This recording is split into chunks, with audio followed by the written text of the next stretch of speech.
So the plan of action for today is to reskim this ceiling, and I need to put some coving up as well. So I'm not actually going to be overboarding this one, I'm just going to be unibonding and skimming.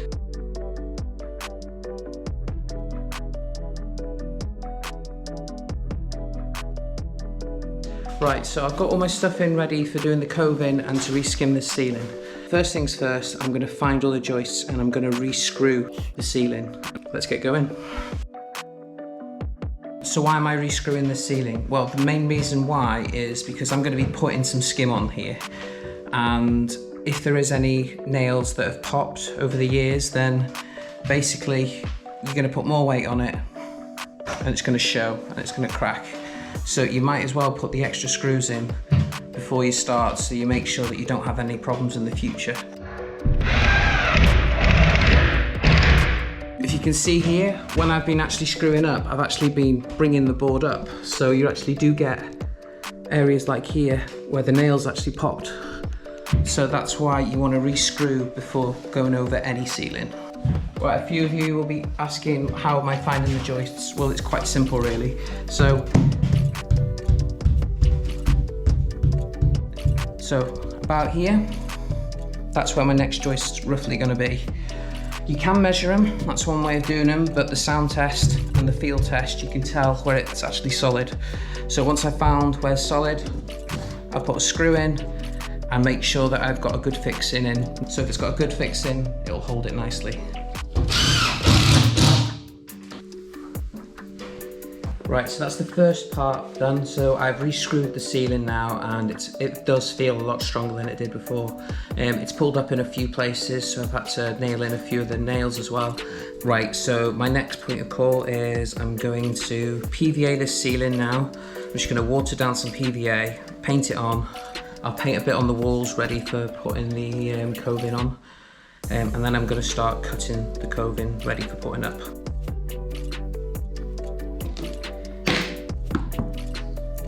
So I've just mixed the PVA with water, so that's roughly 50-50 what I've done it at. Right, I'm just going to paint it on the ceiling now.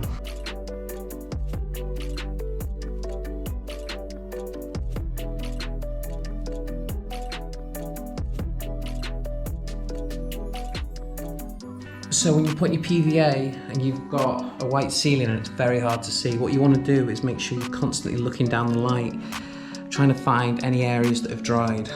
So I've checked it all nicely now. So I'm just gonna let it all dry a bit now, but first I'm gonna cut all my coving ready for putting up. There's lots of different ways of putting your coving up. My technique is a bit different to a few others, but what I do is I stick up my coving up first and then I skim up to it. I personally think this gives it a stronger grip because the actual skim is working into the coving, which is actually making it stronger. A lot of people worry about the edges and stuff, but I find that when you're actually plastering up to coving, you can actually keep the margin a lot neater, and you can actually work with the bumps and stuff that's there, so there's not going to be any gaps. So let's get it all cut and I'll show you what I use. Right, so you're going to need something to cut the mitres. What I'm using is an angle tool here, and this is for cutting mitres. I find this really easy to use, and it doesn't take up much space in the box. You can use mitre boxes, they work in the same principle, but today I'm just going to be using this. So you're going to need one of these, you're going to need a saw, you're going to need a fairly good saw because you don't want any edges ripping. You're going to need tape, and I'd suggest a knife as well. And then you're going to need something to stick it on with. There's lots of different ways of sticking it on. There's grip fix, there's drywall, you can even use a bit of skim, but what I'll be using today is a bit of drywall. So I'll mix a tiny bit, I'll put it on the back of it and I'll stick it on. I'll put nails underneath it. So that's another thing you'll need nails and a hammer, just to make sure that it stays in place. So when you're using this, you want to make sure that your angle is always going the right direction, otherwise you can be cutting quite a few times, you're going to end up with big mitres. So first things first, I'm going to cut my first mitre. So you can see here, I'm going to be cutting straight down this way, so I get a nice mitre that way. Make sure both edges there are stuck, and then you want to follow this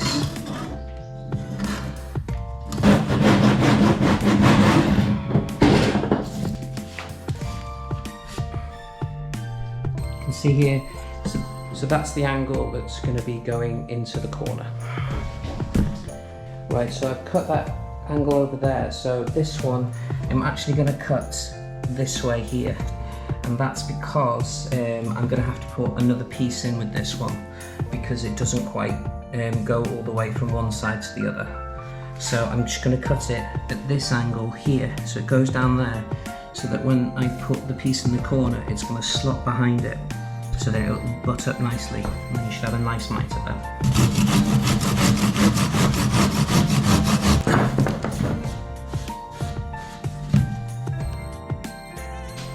So what I did there was I put my coving up, and then I got it to the edge, and I put a mark, and I've just measured from one end to the other. Now the trick to this now, to cutting this next piece, is to make sure that you know that the angles are going to work. So you know what sort of angle you want for your corner, but you've got to make sure that the angle's the same for the piece that you're going to be putting in. So a good tip, if you're struggling to figure out which angle you need to use, what will happen after your first one, you should get an offcut piece.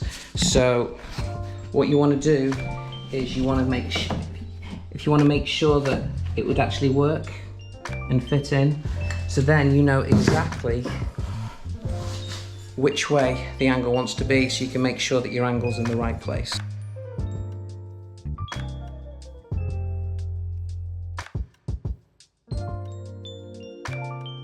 So with those two angles, you can do a square room quite easily. But if you've got other angles, then you're going to have to think a little bit differently. So you can see here, I've just got a corner here. So what I'm going to have to do is make a different cut on this one. So I'll show you how to do that now. But first things first, you want to measure from one edge to the other. Another tip, measure twice, cut once.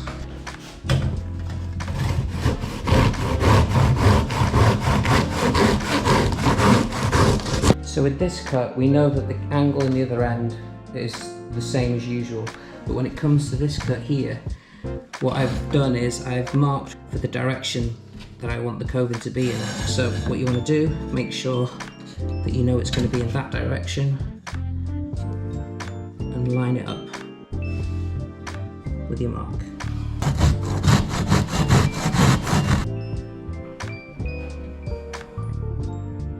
So what happens is, there's the corner there, and you want to go past it a tiny bit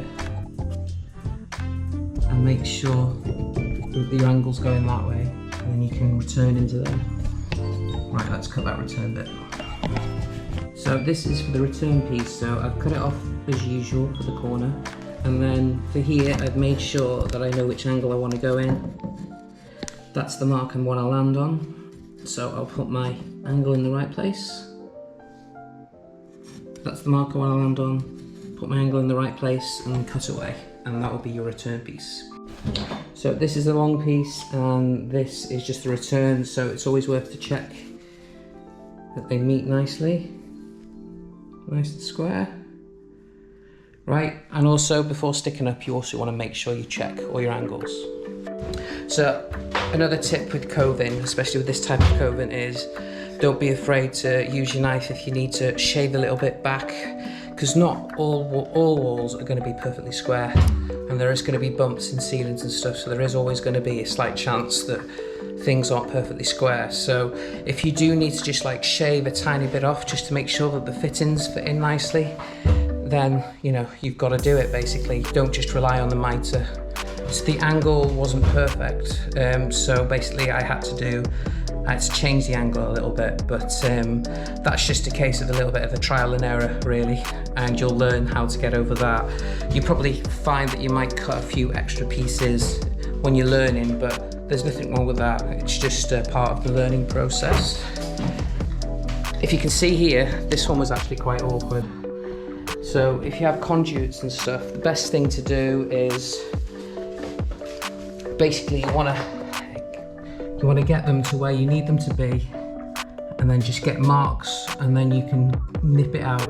And I've got a bit notched out on this one as well, so when they butt together nicely, it's going to have a nice mitre finish. Don't worry about the mitre finish too much on this. I will be filling my mitres with skim just to make sure that they're nice and flush, so that when you're painting you can't see any joints. Right, so I've just mixed a bit of drywall up. Now what I'm going to do is spread out my coving, and I'm just going to put some dabs on the back of it. Right, make sure you've got your hammer and nails ready for putting stuff on as well. Right, so I've laid out the first few pieces I'm putting on, and now I'm just going to put some dabs on.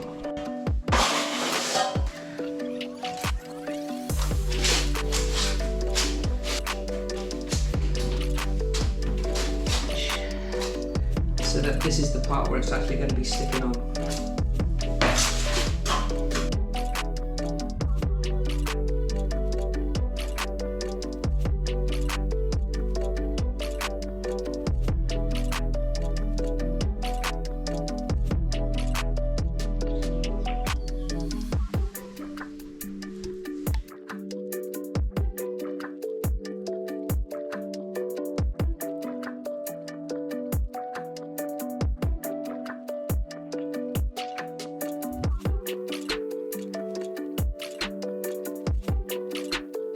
Right, so I've just put this on here, so I'm making sure that my line is the same all the way through.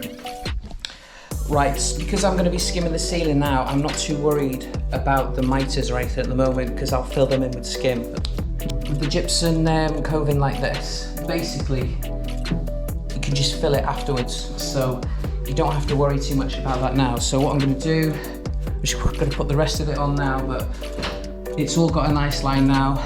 Any gaps I can just fill in with the mitres in a bit. So I'm going to go to time lapse now, and I'm going to do the rest of the coving.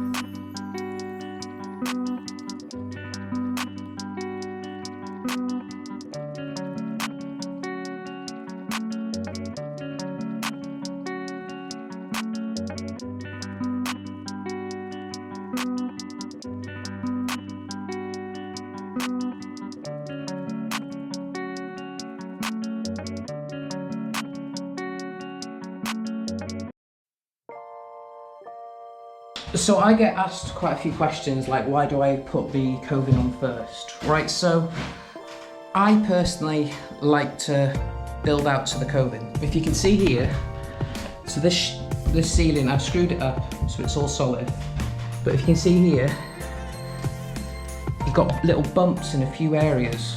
So when I'm actually building out all these areas here, I'm actually going to be building out the skim so that it's all going to look nice and even all the way through.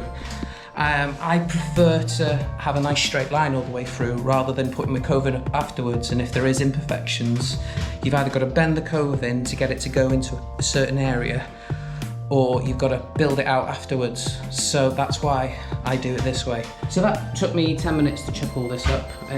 So I just put a bit of drywall on the edges, and then I just push them up and it holds it, and then I put my nails all the way across to make sure it's not going anywhere. If I have any mitres that aren't perfect, I'll fill them in when I'm doing my skimming next as well, so I'll just do it all in one go. This is actually now still tacky now from when I put the PVA on, so I'm just going to mix a quick bucket of skim and I'm going to chuck this on now.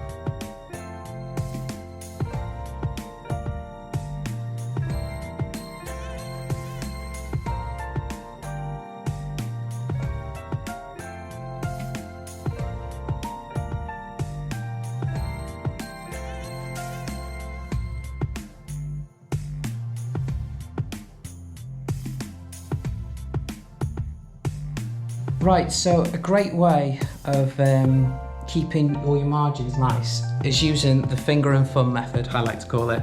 So basically, you put your thumb where you want the edge to be, and you put your finger just behind it, so you make it a lock, and then you just run your finger along, and basically you keep all the margins all the same all the way around. Oops. It's a good way of keeping your coving clean as well.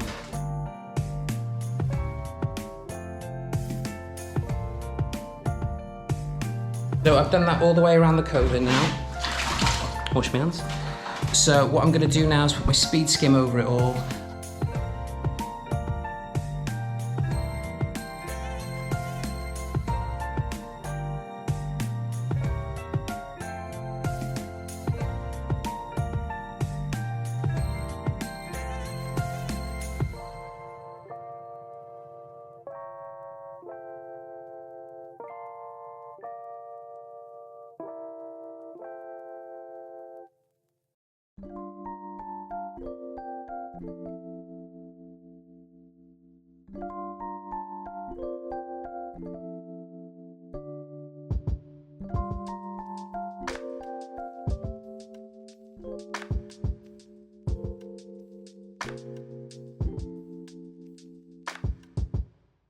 While I've been doing the ceiling, I've been filling the coving as I've been going along.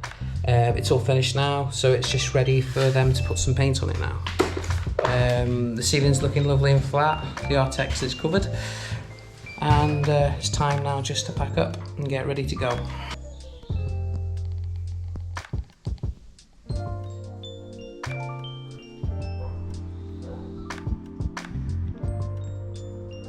Right, so I drop videos every Tuesday. Sometimes I might throw an extra video in a week. Please like and subscribe, and thank you very much for watching. I'll catch you on the next video.